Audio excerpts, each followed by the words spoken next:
बिस्मिल्लाहिर्रहमानिर्रहीम। अस्सलाम वालेकुम।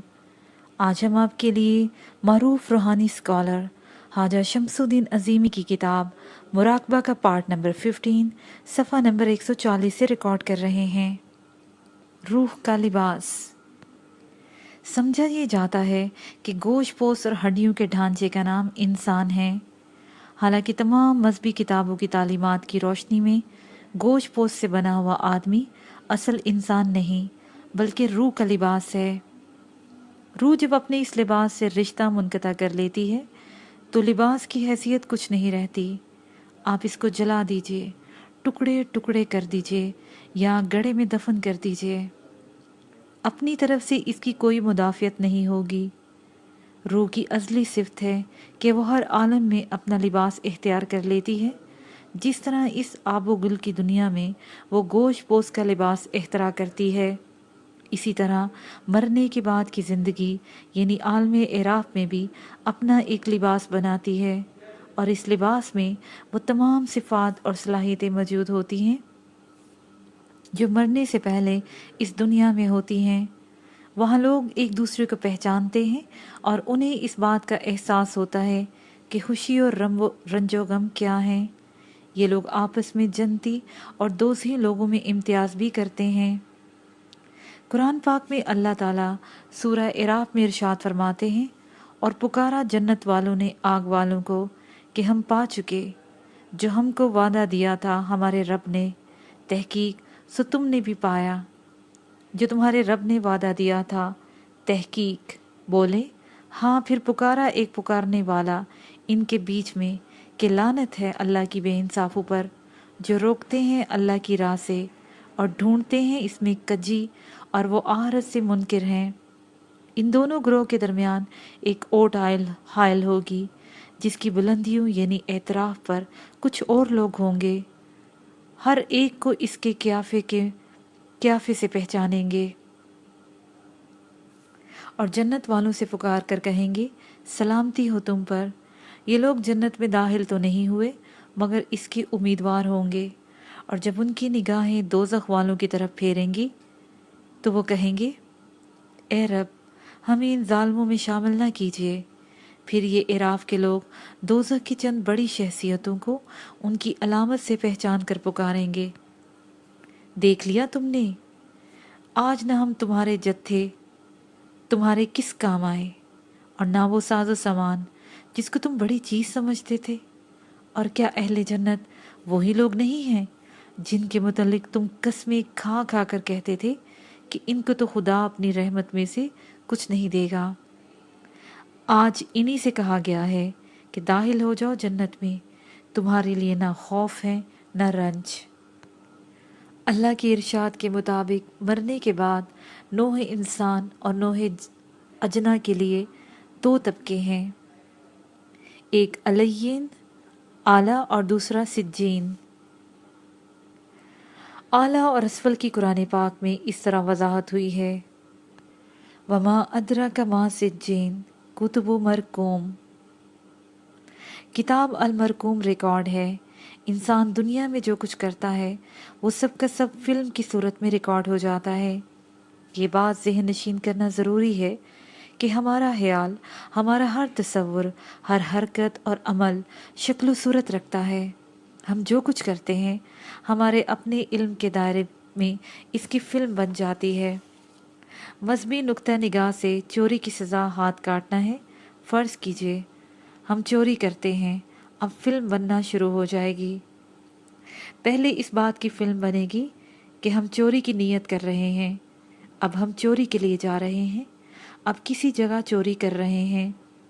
इसकी भी फ़िल्म बनेगी कि चोर के जहन का रद्द-ए-अमल क्या है। चोरी शुदा माल अपने तसर्रुफ़ में ला रहे हैं, हमारे जहन में चोरी की सज़ा मुतय्यन है, यानी ये कि चोरी की सज़ा हाथ काटना है।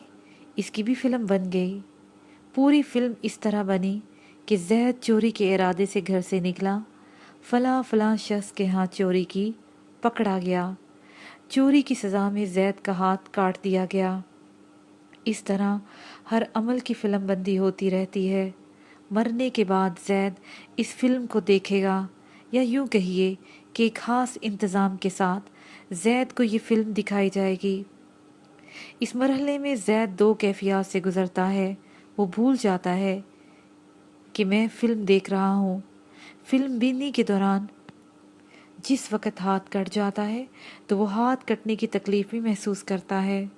फिल्म इस तरह जैसे हम बिल्कुल इस तरह जैसे हम फिल्म देखते हुए अपने जज्बात पर काबू नहीं रख सकते, कह के लगाते हैं या किसी मंजर को देखकर बेख्तियार आंसू निकल आते हैं या कोई डरावना सीन देखकर खौफजदा हो जाते हैं। फिल्म देखने के बाद दूसरी कैफियत ये होती है कि आइंदा हमारे साथ ये होगा और हमको ये जज़ा मिलेगी। फिर साथ ही ये ख्याल भी आता है कि अगर हमने चोरी न की होती या रिश्वत न ली होती तब भी हम जिंदा रह सकते थे। जिन लोगों पसमानदगान के लिए हमने ये अमल किया है वो हमें कुछ भी फ़ायदा नहीं पहुंचा सकते। सरमायादार और दौलत परस्त के तसव्वुरात, ख्यालात और अमल की फ़िल्म इस तरह तश्कील पाएगी। मैं लोगों के हकूक़ तलफ कर रहा हूँ। हक तलफी की वजह से लोग भूखे, ज़रूरियात ज़िंदगी से महरूम और परेशान हैं। अफलास ज़दा होने की बिना पर उनका वजूद उनके लिए बार है, इसलिए कि वसाइल पर मेरा कब्ज़ा है। दौलत परस्त देखेगा कि मैं एक सरमायादार हूँ, लोगों के ऊपर ज़्यादती कर रहा हूँ। मैंने आवाम के ऊपर ज़िंदगी वबाल कर रखी है। मेरी वजह से लोग भूख और अफलास में मुब्तला हैं। फिलवाक़े इनकी तमाम तकलीफ़ और परेशानियों का ज़िम्मेदार मैं हूँ।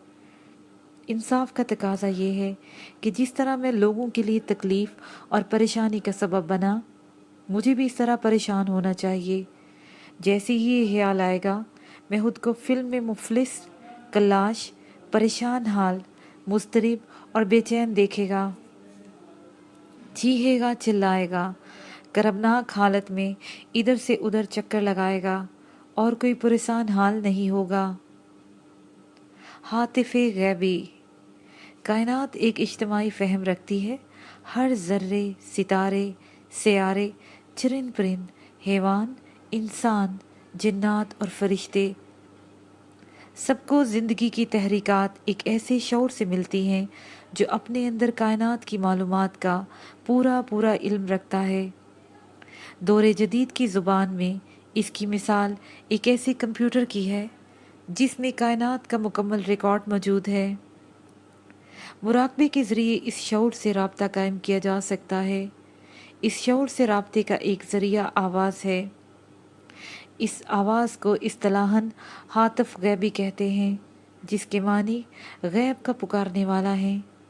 ये आवाज़ कायनात में हर वक्त दौर करती रहती है और कोई शख्स जिसका जहन मरकज़ियत कायम करने की सलाहियत रखता है और आलाइश से पाक है, मतवज्जा होकर उसे सुन सकता है। सवाल करे तो जवाब पा सकता है। कायनात में सबसे पहले आवाज़ का ज़हूर होता है। इंसानी हवास में सबसे पहले समात का मुज़ाहरा होता है। समात हरकत में आती है तो समात के साथ ही बसारत का एक नुक्ता ठहराव करार पाता है और कोई शख्स आवाज़ में मौजूद इल्म को देखता है। उसके बाद शामा और लामसा की हिस्से तरतीब पाती हैं। इस मरहले पर दायरा मुकम्मल हो जाता है। गोया इंसान जो कुछ देखता और महसूस करता है वो आवाज़ की तोसी शक्लें और इजाफी तहरीकात हैं। इस मरहले पर दायरा मुकम्मल हो जाता है। गोया इंसान जो कुछ देखता और महसूस करता है वो आवाज़ की तोसी शक्लें और इजाफी तशरीहात हैं। कुरान पाक के मस्दाक सबसे पहले कुन की सज़ा बुलंद हुई और कायनात पूरी तफसीलात के साथ ज़हूर में आ गई, लेकिन महलूक को उस वक़्त तक हवास हासिल नहीं हुए थे। हालिक ने महलूक को मुहातब किया और कहा, क्या नहीं हूँ मैं तुम्हारा रब? इस आवाज़ ने महलूक को निगाह अता की और बसारत की कुव्वत अमल में आ गई। बसारत के साथ ही दूसरे हवास मुतहर्रिक हो गए और महलूक ने देख और समझकर इकरार किया कि बेशक आप ही हमारे पैदा करने वाले हैं। तमाम मज़ाहब आवाज़ को अव्वलियत देते हैं। इंजील में दर्ज है कि खुदा ने कहा रोशनी हो जाए और रोशनी हो गई। हिंदू मज़हब में ओम की आवाज़ को सबसे मुकद्दस ख्याल किया जाता है। हिंदू फुकरा कहते हैं कि आकाश और धरती और उसके दरमियान जो कुछ है वो सब ओम की बाज़गश्त है। उनका कहना है कि कायनात में एक आवाज़ मुसलसल दौर कर रही है और आवाज़ का नाम वो आकाशवाणी यानी आसमानी सदा रखते हैं। सूफिया भी गैबी आवाज़ का तज़करा करते हैं जो सौत सरमदी यानी खुदाई आवाज़ कहलाती है। इसी आवाज़ से औलिया अल्लाह पर इल्हाम होता है। हातिब गैबी सुनने का तरीका ये है, मुराकबे की नशिश में बैठकर दोनों कानों के सुराहों को रुई के फोहे से बंद किया जाए। अब अपने बातन की तरफ मुतवज्जा होकर एक ऐसी आवाज़ का तसव्वुर किया जाए जो मदरजा झैल किसी आवाज़ से मुशाबत रखती हो। 1. मीठी और सुरीली घंटियों की आवाज़।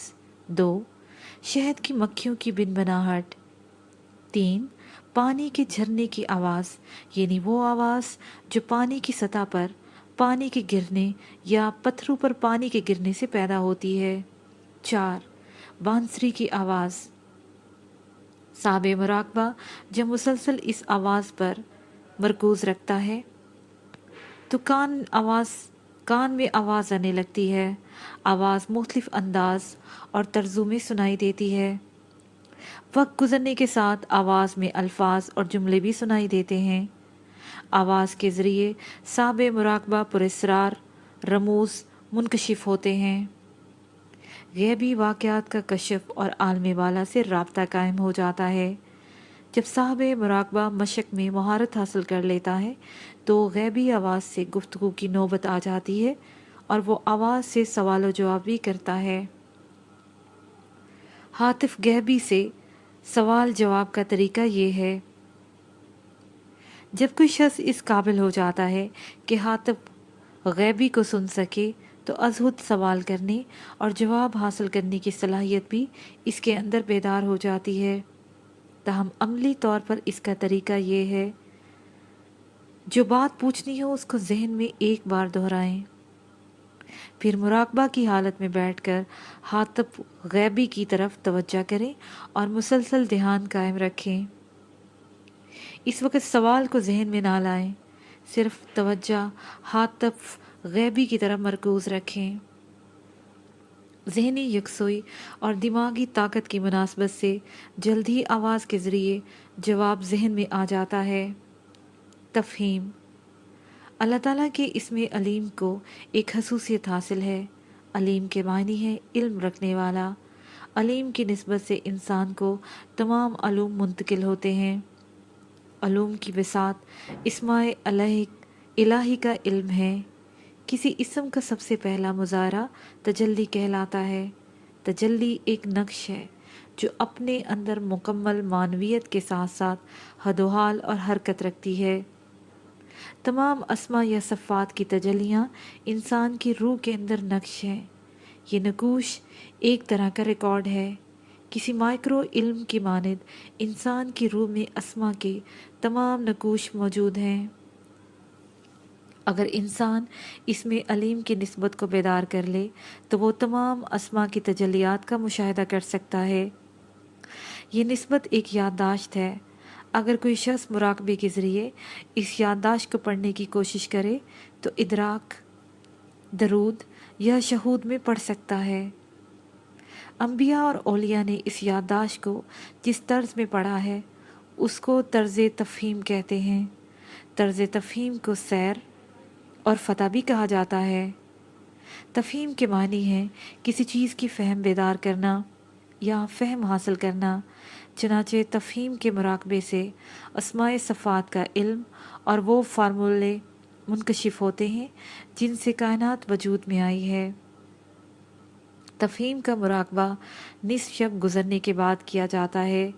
इंसान हालियुल ज़हन होकर इसमें अलीम की तरफ मुतवज्जा हो जाता है और ख्याल करता है कि इसे अल्लाह के इसमें अलीम की निस्बत हासिल है। तफ़हीम के प्रोग्राम में मुराकबे के साथ साथ बेदारी का वक्फा बढ़ाना लाजमी है। तर्ज तफ़हीम में दिन रात के 24 घंटों में 1 घंटा, 2 घंटे या ज़्यादा से ज़्यादा 2.5 घंटे सोने की इजाज़त है।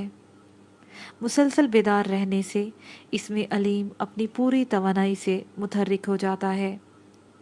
मुराकबे में अव्वल अव्वल आंखें बंद करके मुशाहिदा होता है और फिर आंखें खोल कर निगाह भी काम करती है। जब बंद आंखों के सामने नक्शो निगार आते हैं तो इस हालत को दरूद कहा जाता है, और जब खुली आंखों से मुशाहिदा होता है तो उसको शहूद कहते हैं। रूहानी सैर मुसलसल मुराकबा और उस्ताद की तवज्जो और निगरानी के नतीजे में शागिर्द के अंदर रोशनी का ज़हीरा हो जाता है और शऊर का आईना साफ हो जाता है। इस वक्त शागिर्द की रूहानी सैर शुरू हो जाती है। इस सैर के 2 मरातब और मदारिज हैं। पहले मर्तबे में आदमी तमाम मुशाहिदात और इंकशाफात को इस शऊर के साथ देखता है कि वो बात दूरी में वाक़या हो, यहाँ तक कि वो अर्श तक पहुँच जाता है और अर्श पर तजल्ली सिफ़ात की नेमत से सरफराज होता है। इस तर्ज़ मुशाहिदा को सैर आफाक कहते हैं। जब सैर आफाकी पूरी हो जाती है और तालिब इल्म पर अल्लाह का फजल व करम होता है तो सैर अनफुस शुरू होती है। इस दर्जे में वारदातों मुशाहिदात का एक ऐसा सिलसिला शुरू होता है जिसमें कोई शख्स तमाम आलम को अपने नुक्ता ज़ात का हिस्सा देखता है और मौजूदात ज़ात के अंदर नज़र आती हैं। अहले अल्लाह इस तर्ज़ इदराक को सैर अनफुस कहते हैं। सैर अनफुस की इंतहा पर आरफ बिर अल्लाह को तजल्ली की सूरत में वराए अर्श देखता है। कुरान पाक की इन 2 आयात में सैर अनफुस की तरफ इशारा किया गया है। 1, वो तुम्हारे नफ्सों में है, क्या तुम देखते नहीं?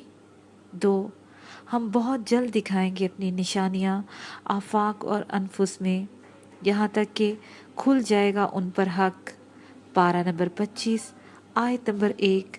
जब कोई शख्स इस दर्जे पर पहुँच जाता है कि इसकी बातनी नज़र मुतहर्रिक हो जाए तो इससे ये मुराकबा कराया जाता है कि तमाम आलम एक आईना है जिस पर अनवार इलाही का अक्स पड़ रहा है।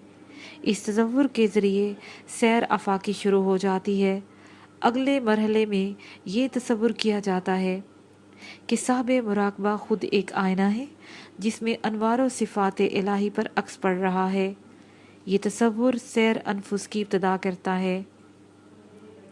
इस सैर की इंतहा पर अपने अंदर मौजूद आईने की भी नफ़ी कर दी जाती है ताकि ज़ाते बारी ताला का इदराक कमाल को पहुँच जाए। एक तरीका ये भी है कि तालिब इल्म पहले ये तसव्वुर करता है कि इसका कल्ब अर्श से एक निस्बत व ताल्लुक़ रखता है, चुनाचे साहिब मुराकबा अरूज करता हुआ अर्श तक पहुँच जाता है। अगले मरहले में 2 मुराकबा में और चलते फिर अगले मरहले में वो मुराकबा में और चलते फिरते इन आयात कुरानी का तसव्वुर अपने ऊपर मुहित कर देता है कि 1, वो तुम्हारे साथ है, तुम जहाँ कहीं भी हो। 2, वो तुम्हारी रगो जान से भी ज़्यादा करीब है। 3, वो तुम्हारे नफ्सों के अंदर है, क्या तुम नहीं देखते? कुरान। मुराकबा कल्ब रूहानियत के मुताबिक कायनात एक जहत में नुक्ते की हैसियत रखती है, यानी कायनात की तमाम मौजूदात एक नुक्ते के अंदर बंद हैं। नुक्ते के अंदर कायनात की मौजूदगी माइक्रोफिल्म की तरह है। माइक्रोफिल्म में तस्वीर शक्लें एक मुख्तसर सी स्पेस में मुक़य्यद कर दी जाती हैं।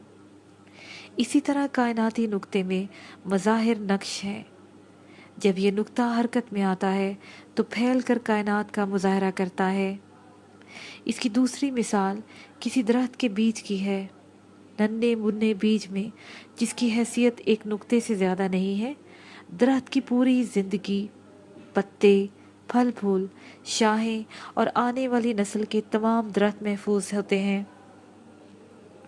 यही बीज नशोनुमा हरकत पाकर दरख्त की शक्ल इख्तियार कर लेता है روحانی علوم میں اس نقطے کو، جس میں ساری کائنات یکجا صورت میں موجود ہے، قلب، فواد اور نفس واحدہ کے نام سے یاد کیا جاتا ہے۔ مراقبہ قلب کے ذریعے اس نقطے کی گہرائی میں اترنے کا طریقہ یہ ہے: مرشد کریم کی ہدایات پر عمل کرتے ہوئے آنکھیں بند کر کے اپنے دل کے اندر جھانکیں اور نگاہ تصور سے یہ دیکھیں کہ دل میں ایک سیاہ نقطہ ہے۔ کچھ عرصے بعد نقطے کا تصور قائم ہو جاتا ہے۔ اس وقت ذہن کو نقطے کی گہرائی میں داخل کیا جائے۔ آہستہ آہستہ ذہن نقطے کی گہرائی میں داخل ہوتا ہے اور جس مناسبت سے گہرائی واقع ہوتی ہے، نقطے کے اندر کی دنیا نظر آنے لگتی ہے۔ مراقبہ وحدت: کائنات کی کسی حرکت کا مطالعہ کیا جائے تو اس میں ایک نظم و ضبط ملتا ہے۔ اس نظم و ضبط کی وجہ سے تمام افعال میں ترتیب و تناسب موجود ہے۔ مثلا بچہ ایک معین شکل و صورت میں پیدا ہوتا ہے اور ایک محسوس رفتار کے ساتھ نشوونما پا کر لڑکپن، جوانی اور پھر بڑھاپے میں داخل ہو جاتا ہے۔ جمادات اور نباتات بھی معین فارمولوں کے تحت زندگی گزار رہے ہیں۔ ستاروں اور سیاروں کی ہر حرکت کشش کے خاص نظام کی پابند ہے۔ جتنے سیارے فنا ہوئے ہیں، کم و بیش اتنے ہی تخلیق ہو جاتے ہیں۔ پیدا ہونے والے سے پہلے اور پیدائش کے بعد قدرت تمام مخلوقات کے لیے وسائل کے انتظامات کر دیتی ہے۔ پانی بخارات کی شکل میں تبدیل ہو کر بادل بنتا ہے اور بادل خشکی پر پانی بن کر برس جاتے ہیں۔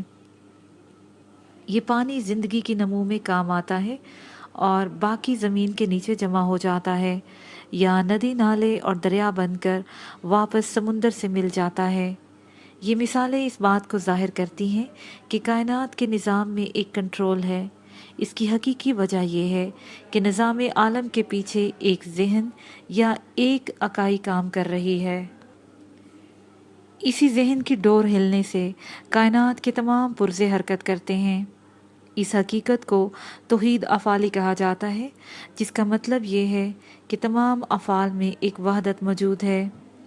جس پر شخص پر توحید افعالی منکشف ہوتی ہے، وہ یہ مشاہدہ کر لیتا ہے کہ نورانی دنیا کے پس پردہ غیب میں ایک تحقیق موجود ہے۔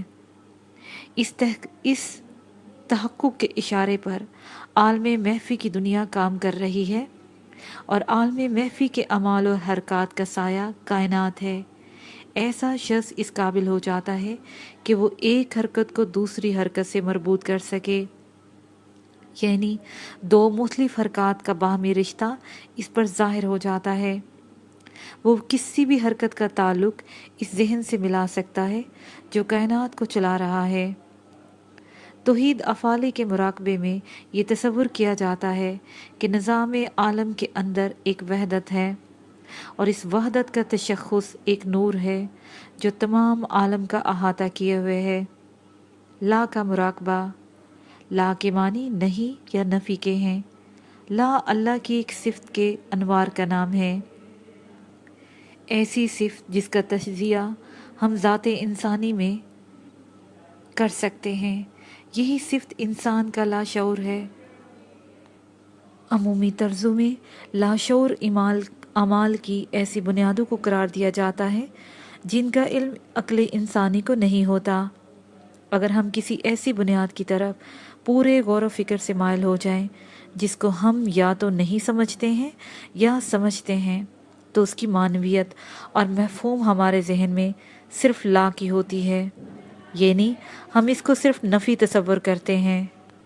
ہر ابتدا کا قانون ایک ہی ہے اور وہ یہ ہے کہ ہم جب ابتدا کی معنویت سے بحث کرتے ہیں یا اپنے ذہنی مفہوم میں کسی چیز کی ابتدا کو سمجھنے کی کوشش کرتے ہیں، تو اس وقت ہمارے تصور کی گہرائیوں میں صرف لا کا مفہوم ہوتا ہے، یعنی ہم ابتدا کے پہلے مرحلے میں صرف نفی سے متعارف ہوتے ہیں۔ جب ہمیں ایک چیز کی معرفت حاصل ہو گئی، ہاں وہ لا علمی ہی کی معرفت ہو، باہر صورت معرفت ہے، اور ہر معرفت ایک حقیقی ہوا کرتی ہے اور ہر معرفت ایک حقیقت ہوا کرتی ہے۔ پھر بغیر اس کے چارہ نہیں کہ ہم لا علمی کی معرفت کا نام بھی علم ہی رکھیں۔ اہل تصوف لا علمی کی معرفت کو اور اس کے علم لا اور علم کی معرفت کو علم لا کہتے ہیں۔ لا کے انوار اللہ تعالیٰ کی ایسی صفات ہیں جو وحدانیت کا تعارف کراتی ہیں۔ لا کے انور سے واقف ہونے کے بعد سالک کا ذہن پوری طرح وحدانیت کے تصور کو سمجھ لیتا ہے۔ یہی وہ نقطہ اول ہے جس سے ایک صوفی یا سالک اللہ تعالیٰ کی معرفت میں پہلا قدم رکھتا ہے۔ اس قدم کے حدود اور دائرے میں پہل اسے اپنی ذات سے روشناس ہونے کا موقع ملتا ہے، یعنی وہ تلاش کرنے کے باوجود خود کو کہیں نہیں پاتا۔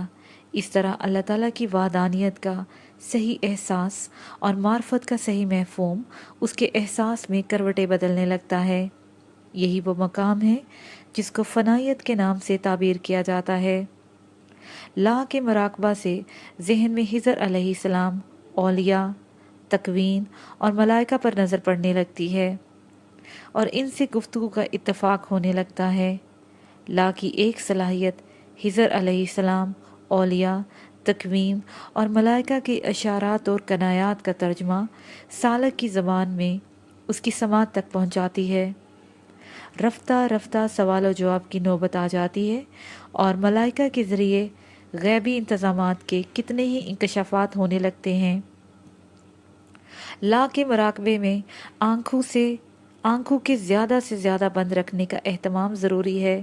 اس کے لیے کوئی روئی دار رومال یا کپڑا آنکھوں کے اوپر اس طرح باندھا جاتا ہے کہ پپوٹو پر ہلکا سا دباؤ پڑتا ہے۔ مراقبے میں سالک تمام خیالات اور تصورات سے ذہن ہٹا کر اپنی ذات کی گہرائیوں میں مرکوز کر دیتا ہے تاکہ اس کے اوپر ایک طرح کی بے خیالی طاری ہو جائے۔ وہ اپنے خیال میں لا علمی کی حالت پیدا کرنے کی کوشش کرتا ہے۔ مراقبہ عدم کا مراقبہ لا کے مراقبے کی ایک شکل ہے۔ اس مراقبے میں طالب علم آنکھیں بند کر کے ایسی کیفیت کا تصور کرتا ہے جو نفی کی عکاسی کرتی ہیں۔ اس کا انہماک ایسے عالم میں ہوتا ہے جہاں کچھ بھی نہیں ہے، نہ انسان ہے، نہ جنات ہیں، نہ شجر و حجر ہیں، نہ کوئی آواز ہے، حتیٰ کہ وہ زمان اور مکان کے ساتھ ساتھ خود کو بھی لا موجود تصور کرتا ہے۔ ابتدائی درجے میں یہ تصور کرنا آسان نہیں ہے کیونکہ عام حالات میں کوئی شخص ایسی کیفیت سے دوچار نہیں ہوتا جس میں مکمل نفی موجود ہو۔ اس بات کے پیش نظر عدم کا مراقبہ مرحلہ وار کرایا جاتا ہے، یعنی ایسی مراقبہ جات کرائے جاتے ہیں جن میں مکمل نفی کی بجائے نفی کا عکس پایا جاتا ہے۔ مثلاً 1. طالب علم صحرا یا بیابان کا تصور کرتا ہے جہاں مکمل خاموشی کا راج ہے اور ہر چیز بے حرکت ہے، یعنی چاروں طرف خو کا عالم طاری ہے۔ اس مراقبے کا دوسرا نام مراقبہ بری ہے۔ 2. ایک وسیع و ریز سمندر ہے جس کا پانی بالکل ساکت ہے اور صاحب مراقبہ اس سمندر میں ڈوبا ہوا ہے، اس کو مراقبہ بحر کہتے ہیں۔ 3. طالب علم یہ تصور کرتا ہے کہ میں موجود نہیں ہوں، صرف ذات حق موجود ہے۔ اس طرح کے تصورات قائم کرنے میں بہت زیادہ مشکل پیش نہیں آتی۔ جب یہ مراحل عبور ہو جاتے ہیں تو مراقبہ عدم کا اصل تصور تلقین کیا جاتا ہے۔ مراقبہ عدم کے ذریعے طالب علم پر وہ کیفیات طاری ہونے لگتی ہیں جو شعوری واردات کے برعکس ہیں۔ جب شعوری واردات کی نفی ہو جاتی ہے تو لاشعوری کیفیات میں سفر ہونا شروع ہو جاتا ہے۔ واضح رہے کہ عدم سے مراد ایسی دنیا نہیں ہے جس میں کسی چیز کا وجود نہیں، بلکہ عدم سے مراد وہ دنیا ہے جس میں لاشعور کے ذریعے سفر ہوتا ہے۔ فنا کا مراقبہ جب کوئی شخص مضمون لکھنے بیٹھتا ہے تو اس کے ذہن میں پہل ایک عنوان ہوتا ہے، لیکن اس عنوان کی ترتیب و تفصیل اس کے ذہن میں نہیں ہوتی۔ جب وہ کاغذ قلم سنبھال کر ذہن کو حرکت دیتا ہے تو مضمون کی تفصیل مرتب ہونے لگتی ہے۔ جو کچھ وہ لکھتا ہے وہ مفہوم اور معنویت کے اعتبار سے اس کے لاشعور میں پہلے سے موجود ہوتا ہے۔ इसी ज़हीरे से ये मफ़हूम तफसीली हदोहाल इख्तियार करके अल्फाज का जामा पहन लेता है। मज़मून में कोई बात ऐसी नहीं होती जो मफ़हूम और मानी में साहब मज़मून के लाशौर में मौजूद ना हो। अगर ये मौजूदगी ना हो तो मज़मून अल्फाज की शक्ल सूरत इख्तियार नहीं कर सकता। इस तरह मज़मून के 3 तय्युनात कायम होते हैं। एक वो तय्युन जिसमें मज़मून मफ़हूम की शक्ल में वजूद पजीर है। दूसरा वो तय्युन जहाँ अल्फाज की सूरत में मुतशक्कल होता है। और तीसरा वो तय्युन जहाँ कलम अल्फाज को कागज़ पर लिख कर मादी हदोहाल बहशता है। जिस तरह मज़मून की 3 हैसियतें हैं और मज़मून मादी शक्ल सूरत इख्तियार करने में 3 मराहल से गुज़रता है, इसी तरह तमाम मुज़ाहिरात 3 जगह मौजूद होते हैं। कोई भी वजूद या कोई भी हरकत, चाहे इसका ताल्लुक़ माजी से हो, हाल से हो या इसका रिश्ता मुस्तकबिल से हो, वो इन 3 ताबनात से बाहर नहीं है। इस बात की मज़ीद वजाहत के लिए मुसव्विर की मिसाल दी जाती है। एक मुसव्विर कागज़ पर कबूतर की तस्वीर बनाता है। वो दूसरी तस्वीर बनाना चाहे तो फिर बना सकता है। वजह यह है कि तस्वीर का इल्म उसके जहन में महफूज है।